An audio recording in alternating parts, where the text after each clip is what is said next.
Mohamed Chalali, qui évolue à Aberdeen, en Écosse. Alors quel enseignement est-ce qu'il tire de ces 2 matchs contre les Sud-Africains? Pour retenir surtout notre solidarité, notre grosse prestation sur le plan physique et technique et tactique où on a été présent dans ces 3 domaines. Et aussi, surtout aussi le fait de ne pas avoir encaissé de but lors des 2 matchs contre une très bonne équipe de l'Afrique du Sud. Maintenant voilà, il va falloir être prêt le jour J dans 2 semaines, Inch'Allah, à Tanger. C'est ce qui reste notre principal objectif à nous les joueurs. Est-ce que la défaite au tournoi de l'UNAF contre l'Arabie Saoudite n'a pas remis un petit peu les pendules à l'heure? Oui, c'est clair.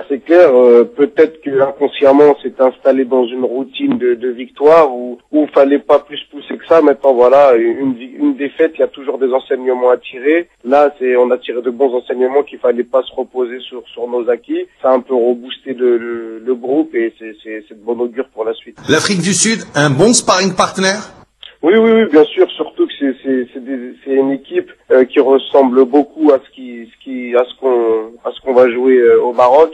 C'est un peu le style du Sénégal et du Nigeria avec un gros impact physique de joueurs qui sautent haut, qui courent vite et qui vont au duel. Donc c'est très bien pour nous d'avoir gagné, c'est très bien pour le moral et c'est bien pour la suite des choses. Chalali, sur ce type de tournoi, il faut surtout ne pas rater le premier match. En d'autres termes, ne pas le perdre. Voilà, exactement, c'est ça. On sait que c'est le premier match qui donne le ton du tournoi. Maintenant, c'est clair, si on rentre mal dans ce tournoi par une défaite, ça va être très très très difficile par la suite. Maintenant, au contraire, si on rentre par une victoire, ça peut que nous ouvrir les portes de la qualification. C'est pour ça que ce premier match, le 26 contre le Sénégal, il va être très très très important et il va falloir vraiment décrocher une victoire lors de ce premier match. Chalali, l'équipe a joué plusieurs tournois, plusieurs matchs amicaux. Est-ce qu'aujourd'hui, disons-le, l'équipe est bien assise, disons qu'il y a des automatismes qui sont travaillés, un football porté vers l'avant? Est-ce que vous le vivez comme ça? Oui, c'est clair, surtout que voilà, malgré le manque de temps, on fait de bonnes choses, je pense. Maintenant, il y a toujours des imperfections, il y a toujours des choses à revoir, dû, je pense, au manque de temps entre nous les joueurs. Mais c'est vrai qu'on a une belle équipe avec 2 joueurs de très grosse qualité. On a pu s'en rendre compte encore contre l'Afrique du Sud où on a été bon, où on marque des buts, où on n'en encaisse pas. Maintenant, voilà, je vous ai dit, le plus important, c'est pas d'être bon maintenant, c'est d'être bon dans 2 semaines, le jour J, avec tout ce qu'on sait qui va nous attendre, le public, l'atmosphère et tout ce qui s'ensuit. Qu'est-ce qui pourrait dérégler la machine? Écoutez, vous savez, une machine, ça se dérègle vite. Je pense que le moral va être très important. Voilà pourquoi c'était très important de s'imposer contre le Sénégal. Je pense que les choses qui peuvent nous venir nous titiller, c'est de perdre le premier match. Voilà pourquoi je me répète, le premier match va être très important. Le risque de se mettre un peu trop de pression, est-ce que ça ne va pas quelque peu inhiber les joueurs? Oui, c'est clair. Quand on est footballeur, de toute façon, le risque de pression, d'inhibition est toujours présent. Maintenant, ça va être à nous de faire abstraction de tout ça, de tout ce qui est pression, extra-sportif, le public, les Marocains.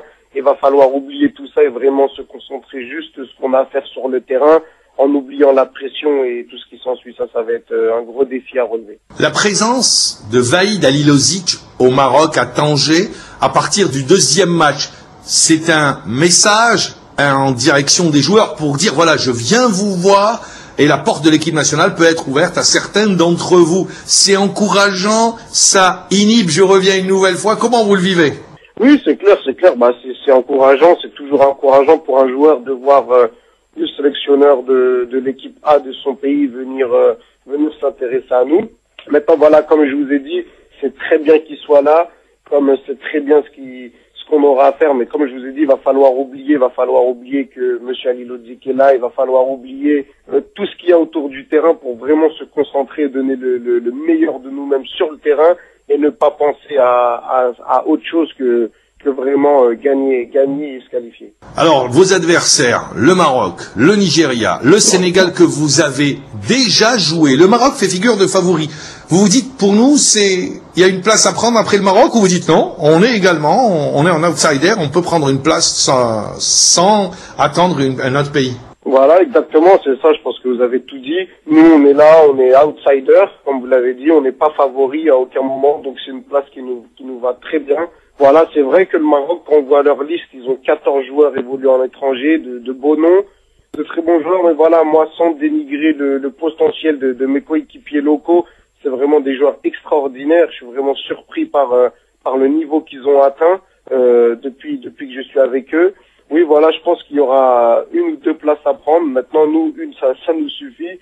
Si on peut se qualifier avec le Maroc, ça sera très bien.